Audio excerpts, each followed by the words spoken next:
যুক্তরাষ্ট্রের আসন্ন প্রেসিডেন্ট নির্বাচনে নিজের পক্ষে ভোটারদের টানতে এবার তারকাদের জনপ্রিয়তা কাজে লাগাতে শুরু করেছেন ডেমোক্র্যাট প্রার্থী কমলা হ্যারিস।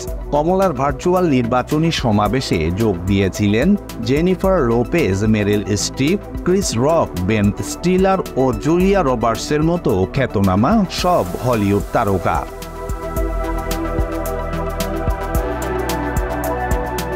আগামী ৫ নভেম্বর অনুষ্ঠেয় নির্বাচনের আগে মার্কিন ভাইস প্রেসিডেন্ট কমলা হ্যারিসের প্রশংসা করে বক্তব্যও দেন তারা।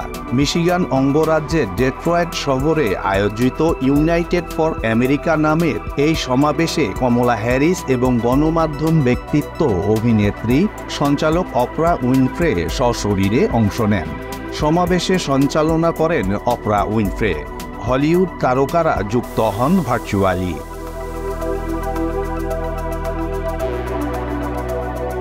সমাবেশে ভার্চুয়ালি যুক্ত হয়ে হলিউড অভিনেত্রী Meryl Streep hello president Harris বলে কমলা হ্যারিসকে সম্বোধন করেন।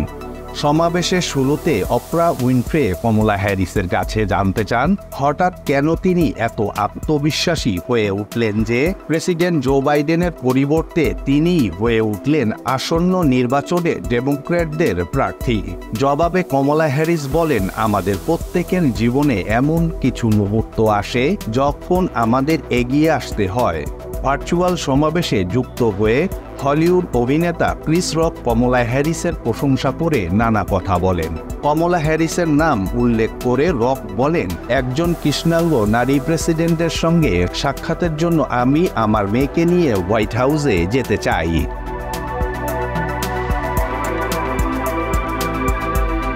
সর্বশেষ জরিপে দেখা গেছে মার্কিনীদের ৪৭% ট্রাম্পকে এবং ৪৭% কমলা হ্যারিসকে সমর্থন দিয়েছেন।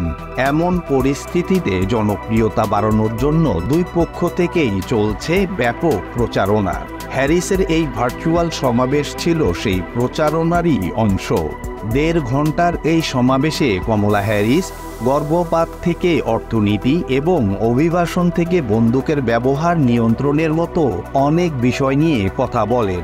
এছাড়া দর্শক সারিতে থাকা অনেকের অভিজ্ঞতার কথা তিনি শোনেন এবং তাদের প্রশ্নের উত্তর দেন।